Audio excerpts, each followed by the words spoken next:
I did it. Welcome everyone to my live dyeing show coming from the Wyerton Airport today. The weather is exceedingly windy and snowy and it's quite cold. I had quite an adventure to get here. Let me see how that little adjustment helps. It helps a lot. Look, now you can see me and my pan. As I told you in my invitation, we are going to be dyeing yarn. And I know not everyone uses yarn to hook with, but we all kind of run into it every once in a while if we want to finish our rugs with whipping. So the first thing I want to talk about is, let me turn this guy down. He's boiling at a rapid boil here. We don't need him yet. I want to talk about the different ways yarns arrive into our house. So this is a very old skein of yarn. I think it's from the 70s. I wasn't even alive then, but wink, wink. But somebody's mom was cleaning out her stuff and she had this yarn. And there's not that much of it. It fills up my frying pan nicely, but feels a little waxy. And that'll mean it has lots of lanolin in it. So the amounts I would use for this, which by the way, it should be tied off in 4 places, but that's for other people, not us today, varies quite a bit from this yarn. It's a boucle, and there's quite a bit more yarn here than here. I would say at least double, if not more than that. So dyeing this piece to match this piece, I must at least double or triple my dyes so that the values would be the same. I have not wet either one of these, so I'm just going to throw this in. And I'm also going to throw in a strange piece of wool. You might recognize this as our sort of cloth I have down here weekly to kind of wipe off my spoon or whatever I need to do. I'm just going to get this nice and wet. Sometimes it takes yarn a little bit longer to be wet than it takes to wet our woven fabric. And this has a lot of lanolin in it. So I might put some additional synthepol on here just to help it get wet, because we don't want to have white core in our yarn either.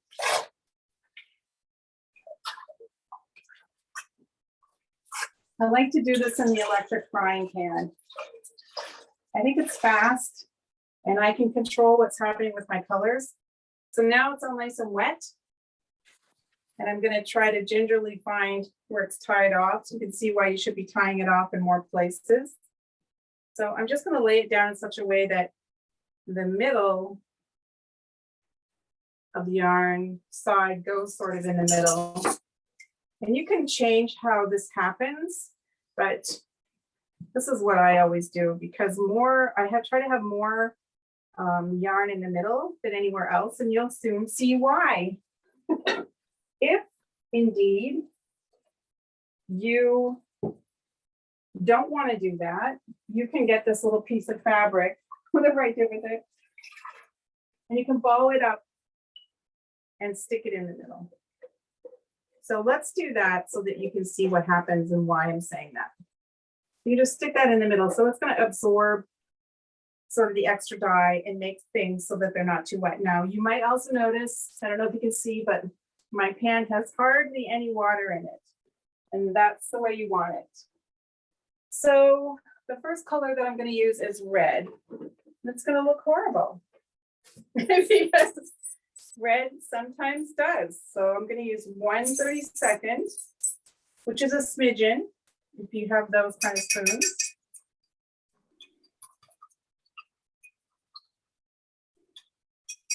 And I'm going to raise the amount of, I have my dye here.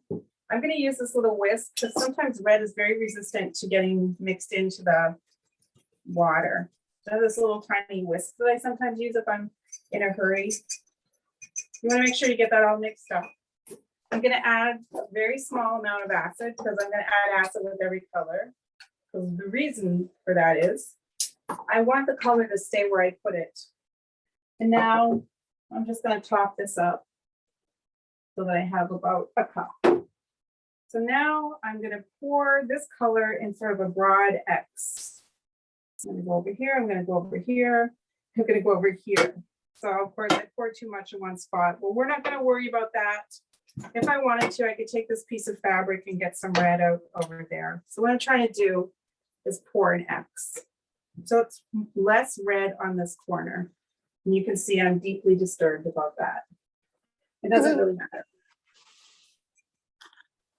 If anybody has their microphone on, they should shut it off. Because what happens is there's a bit of a tail of who you are when we review the video. Like your name will come up and we'll know you didn't have your microphone off.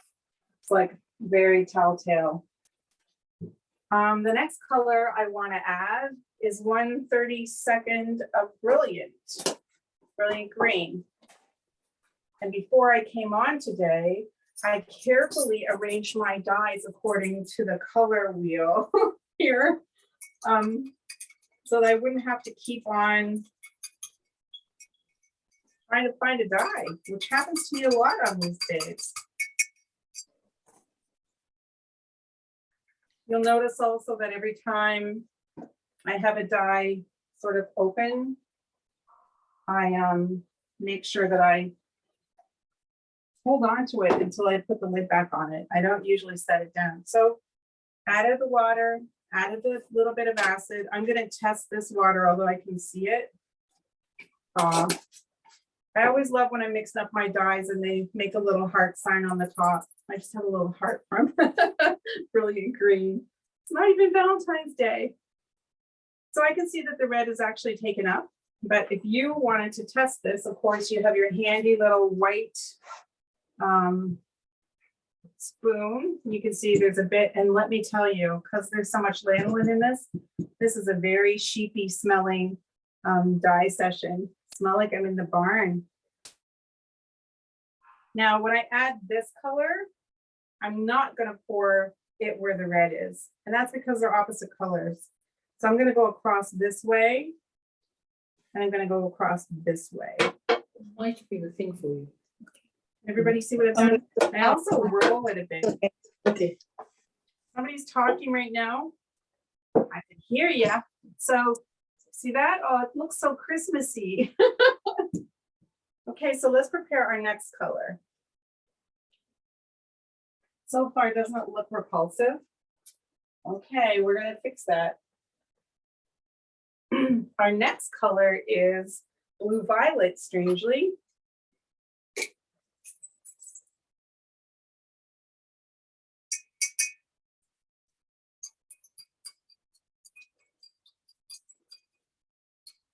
I'm going to add the acid.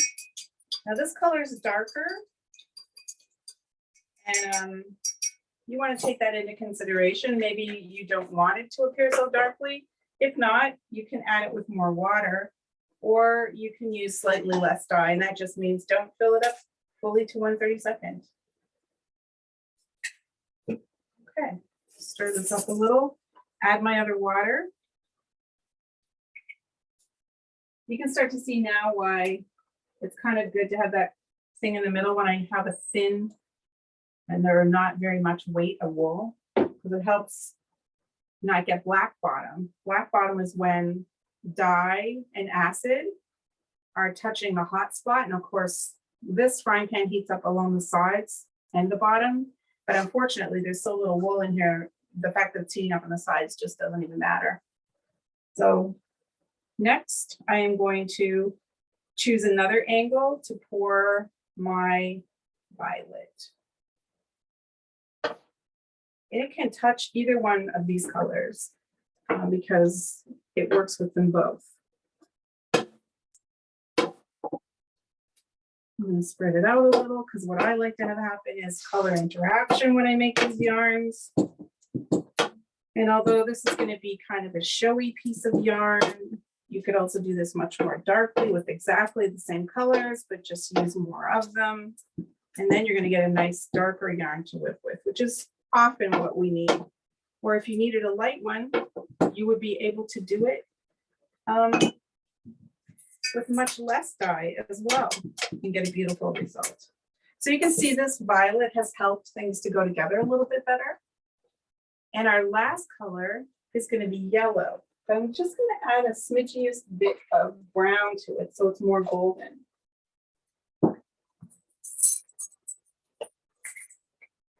And this last color covers up the remaining area that has no dye. And so I more or less dribble this last color on. You know, I really take my time because I want all these white areas to be covered up. To mute this, I'm just going to add a little bit of chocolate brown. I don't want to just out and out kill it. I just want it to hush up a little bit.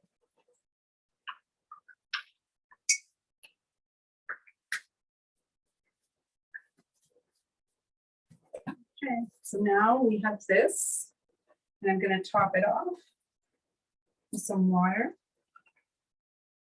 Put some acid in, and it's really imperative that I wait now this time. I put a little bit too much acid in there, but that's okay. Nobody saw that. So I'll just wait a second. I also wanted to talk about, can you dye a ball of yarn? So if you have wound the ball, you know, when you make those old-fashioned balls you make for your granny, you cannot dye that. Only the outside will get dyed because you've done it so tightly that's impenetrable. But I have a piece of, oh yeah. I'm telling you, oh, it fell on the ground. That would explain its disappearance. So here's a ball of yarn that has come from, you know, a regular yarn store. You know, it's a center pull ball. And shockingly, we can dye this.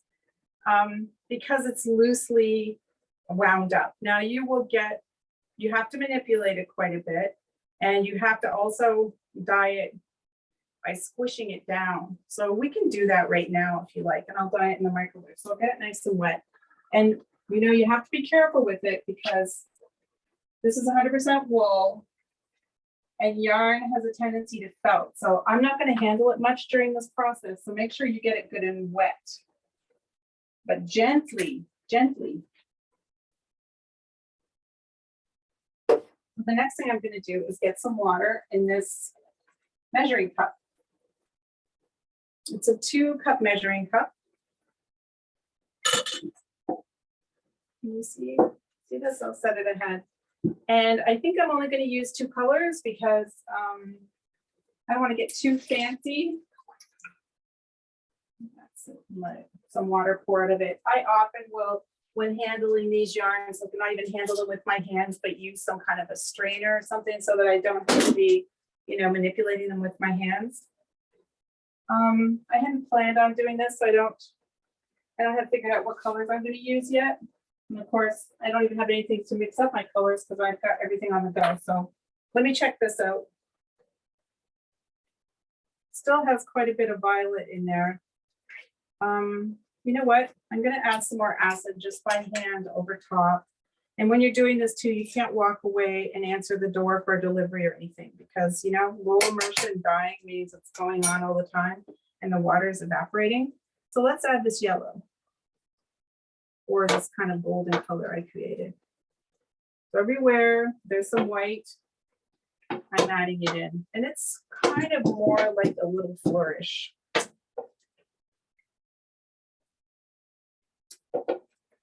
And it just adds a little highlight or a bright spot. Now it looks pretty handsome to me, but there's just a couple of little areas that need my attention. I'm sorry I interrupted one thing because this needs my attention now. I'm going to take orange because it's a nice relative of yellow and red. And I'm just going to add a little bit of orange where I see there's some white spots, sort of a whiteness, or some place that something needs a little bit more jazziness. I'm choosing to add orange rather than any of the colors I've used to this point, just because, you know my motto, more is more. It's more interesting.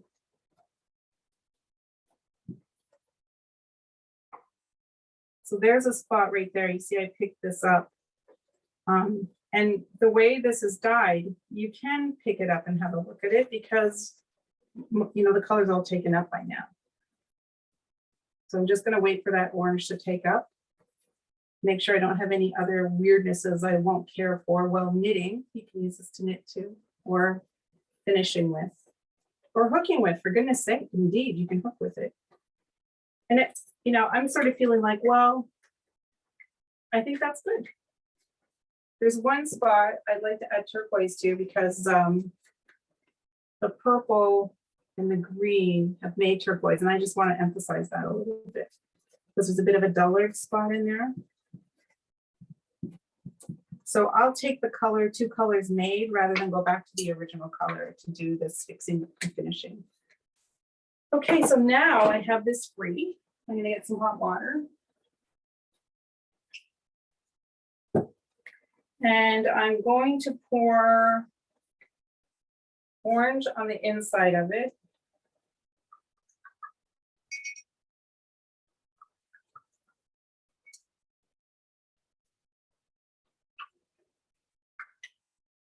And this here is going to have, probably just use bottle green, because those are really great colors together.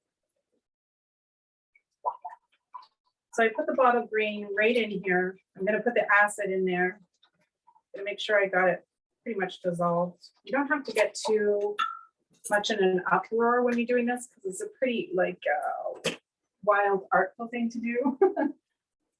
Okay, so here goes our ball, and I'm going to be careful to find out where my top end is or my bottom end, either one. So I'm putting it in and spreading this open. And then I'm going to pour this orange on top. Okay. And now, so gently, I'm going to just put this down inside. I'm not going to move it around in any other way. It's pretty full. I'm going to put some acid in there and I'll put it in the microwave. Here we go. So I probably could have used 3 colors. If I had used less dye in the bottom, I could have added 3. Let me see. I hardly ever use this microwave. Why won't you? Oh, it won't work because I unplugged it. I'm telling you. Okay, here we go. Okay, so I'll just let that cook for a minute. I think that our yarn is done now. So because it's yarn, normally if this was wool, I would just take it right out and I'd throw it in the water just to rinse. But I'm not going to do that because I don't want it to get felted. So I'm just going to set this on the floor over here. And we're going to go on to our second portion. There might be a continuation of this one because I don't know if we have time. Let's see. Oh, we have some time. All right.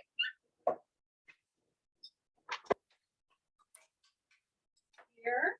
So that was all authority. Okay, here we go. Here's my nice clean pot. I want to make sure when you're dyeing too, you keep your things nice and clean. And what I want to talk about today is having fun with a formula. So lots of people need formula books and formulas, and that's okay. But if you want to start having adventures and having wool that's more interesting and look more like you, which I think is highly desired, then we need to be able to think about ways we can read a formula for information and move away from there. So yesterday, people were having needs of grays, and I was thinking, I think we're going to make some interesting grays today.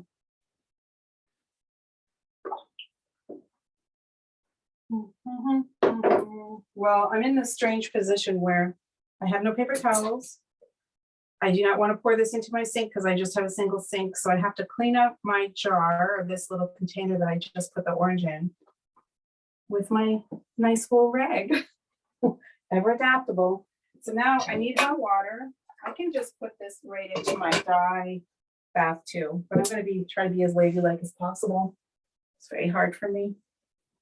So the first measurement is 1/64 of black.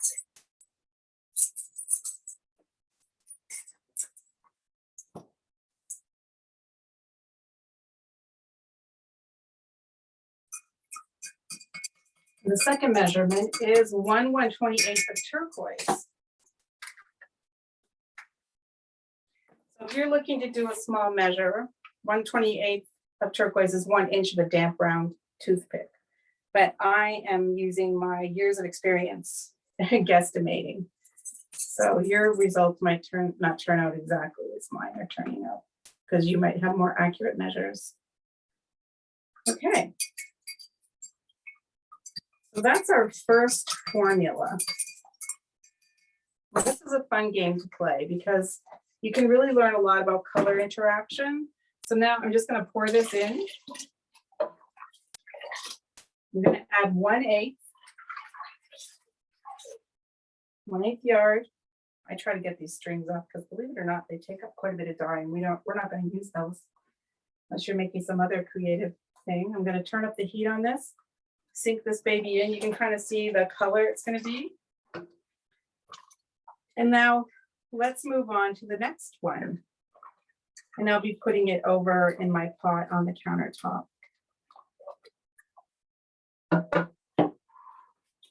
Get that plugged in. That's a very important thing. Get it plugged in. I might power this up for another 30 seconds, but I don't think I can make both things work at once. Whoa. I would not want to cancel out the hydro for this entire place. That's our power company. Okay, so our next one, playing on this is, I used 1/64 of black with this one, and I'm going to increase that amount twofold. So I'm going to use 1/32 of black this time.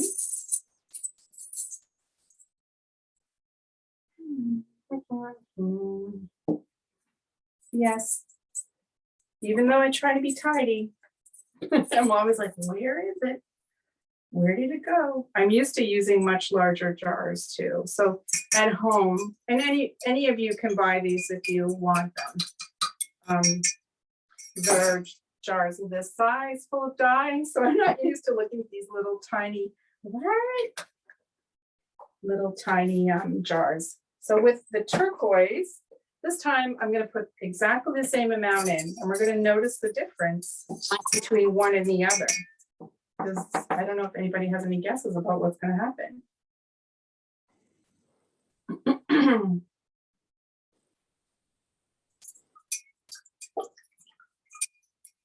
So it's 1/128 of turquoise, and of course all of these things will be written up in the magic carpet die circle for you to be able to look at and read and decide to have the fun of your own choosing.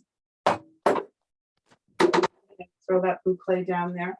I wanted to talk about that boucle yarn a little bit too, because when they make boucle yarn, they have to have a yarn that allows the loops to form on it. So it's sort of a 3-stranded thing where 2 strands work together and the third one makes a loop. So that strand they used in that yarn is cotton. And of course, my dyes will not dye cotton, and that's perfectly okay. I'm adding acid to this pot now. I'm adding wool to this pot as it's heated up.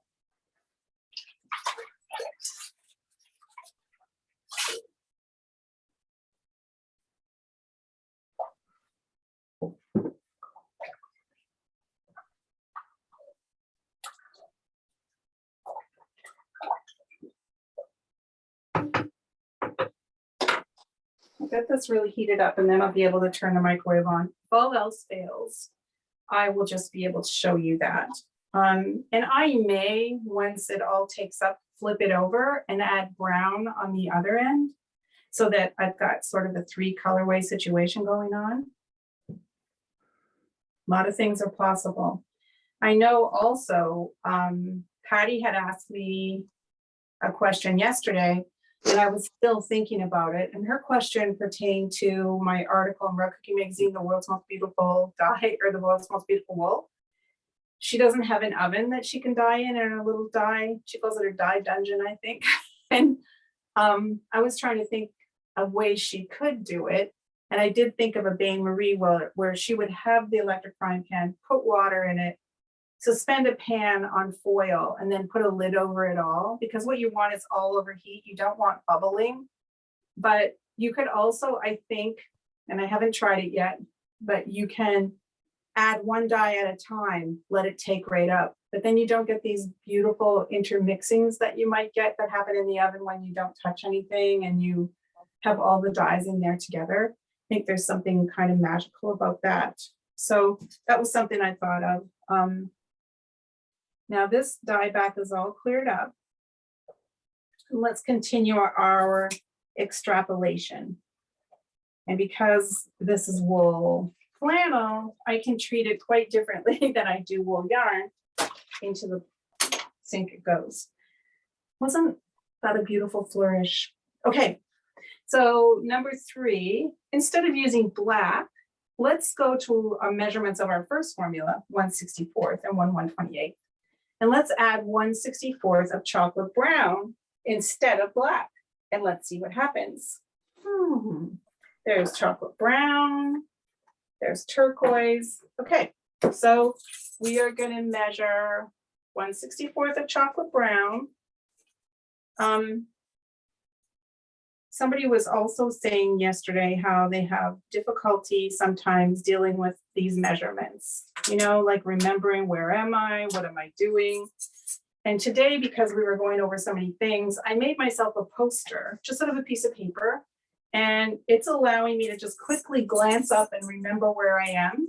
I'm also having a migraine, so I need all the help I can get, and that it's really helping me because I know where to look when I want to find out what I want to find out, and it's not in the general mess of my dyeing situation here.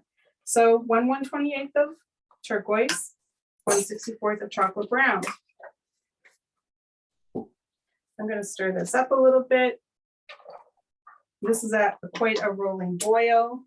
That's okay, because we're always in a hurry in these days.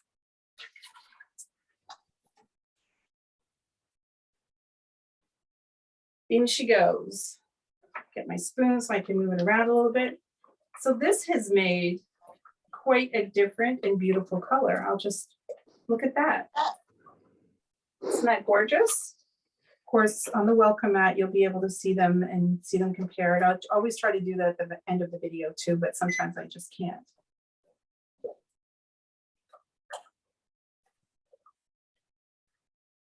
And there's already acid in here. This is why I'm stirring it so much when normally my choice is not to stir much, but I will end up with white core if I'm not moving the wool around quite a lot. And ain't nobody want the white core, it's terrible. Although I think I've told you before, sometimes I do want it and I make it happen quite deliberately. You know, if I'm making something that's to look like denim, for instance. Okay, so that's number 3, extrapolation. I'm going to check on number 2. Seems a little sad right now. I'm going to make sure I've actually plugged it in. It's not taking up very quickly, but now I just realized I haven't added acid to this pot, so I'll put some acid in. I have a whole series of like 23 colors or something that I did with this, and I will link that in the welcome mat for us so we can take a look at it. It's kind of fun to jump in anywhere in that article and just see where you can go. And this can happen with any formula. You can just say, okay, I'm going to change the measures. Now I'm going to substitute this dye for that dye. And it's really exciting to kind of go on this little trip and learn how to make these interesting colors you wouldn't otherwise see or ever think to make. Okay.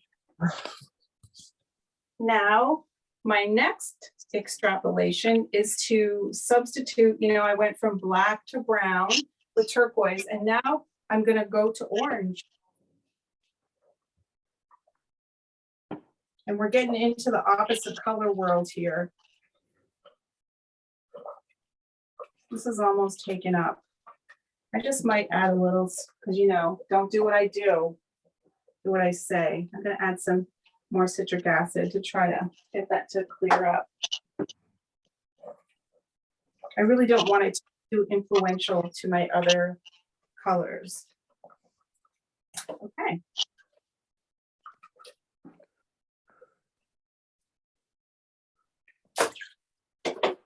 Now my measurements are going to be 1/32 of turquoise.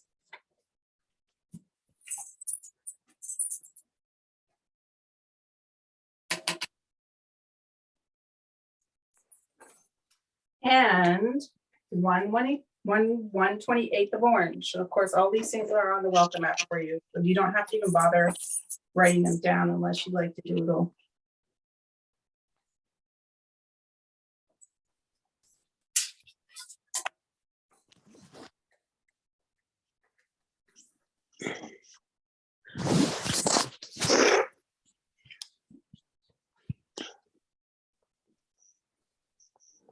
Again, because of the acid level I have in here, I'm gonna start stirring right away. Goodness, that's a beautiful color. I'm gonna show you in a second.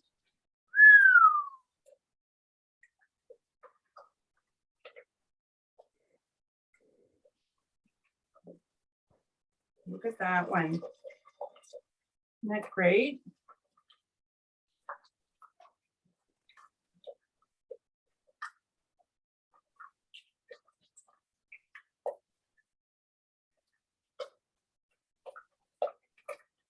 It's not hurting that yarn to be sitting in the microwave like that in that dye bath one little bit.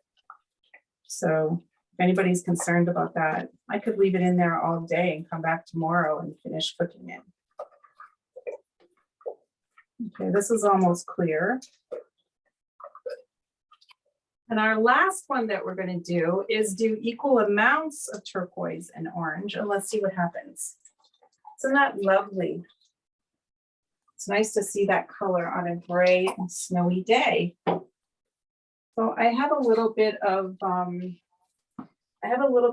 left in there that I'm not all that pleased about, but I also don't have anything handy to soak it up with. And I'm just not going to worry too much about it because it's pretty equal. There's about as much turquoise as orange in there, so it's not going to affect what I'm going to do next. 1/128 of orange.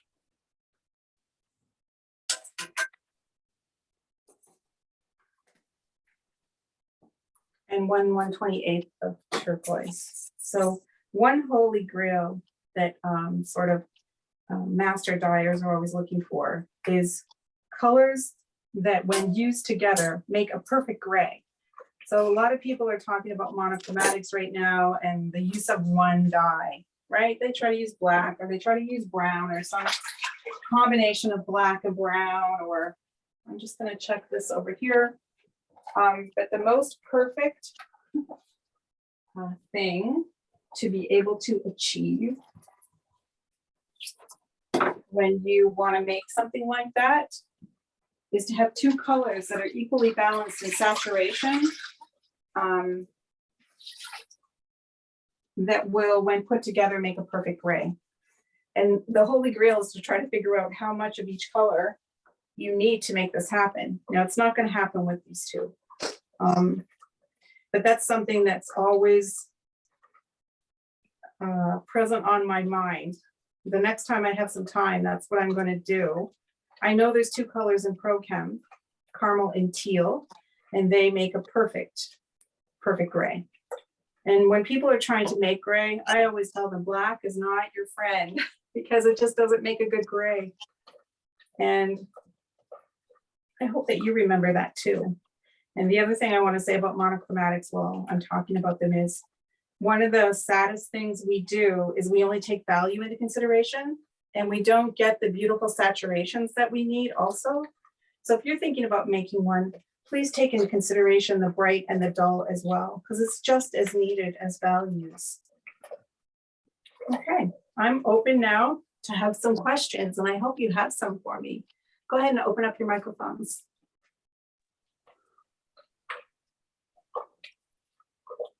No questions today? Oh, when there's no questions, I think, my goodness, I must be so boring. Everyone's fallen asleep. Is there any comments anyone wants to make? I've got two questions. It's Megan, Wanda. Hi. Hi, Megan. Way back in the beginning, when you added the blue violet, I'm Yes. thinking it was 1/32 as well. So just checking Yeah, that. all equal amounts, but I Yeah. added more water with that one, Megan. Oh, I added a bit more water than the other ones because of its darkness. okay. Yes, it's Okay. good to ask.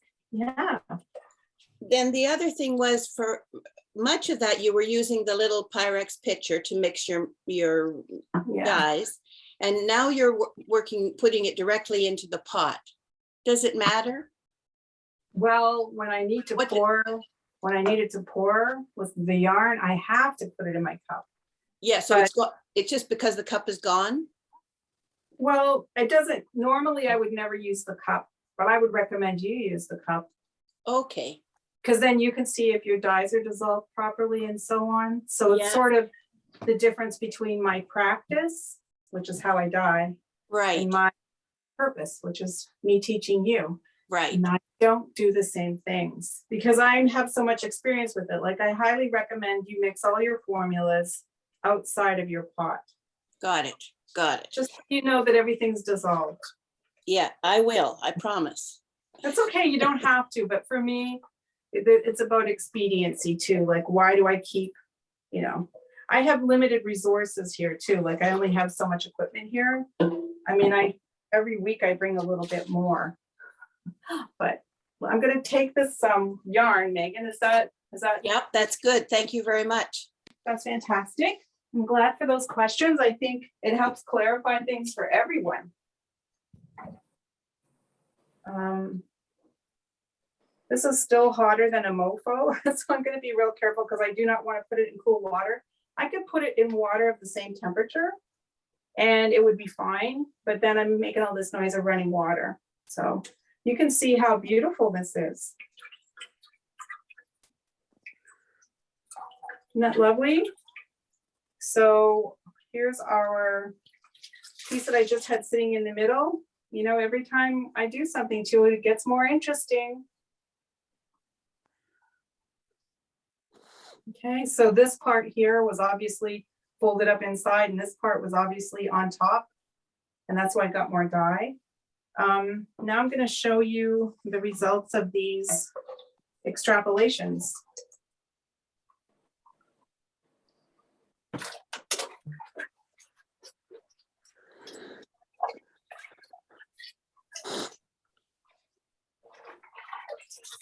Let's get the excess water out of them.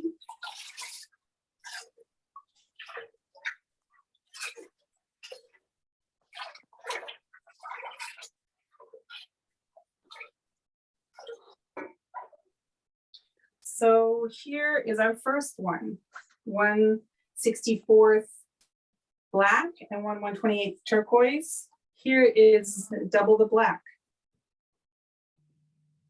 You can see the difference there. And they're both a little spotty because of my inattentiveness. Now, here is when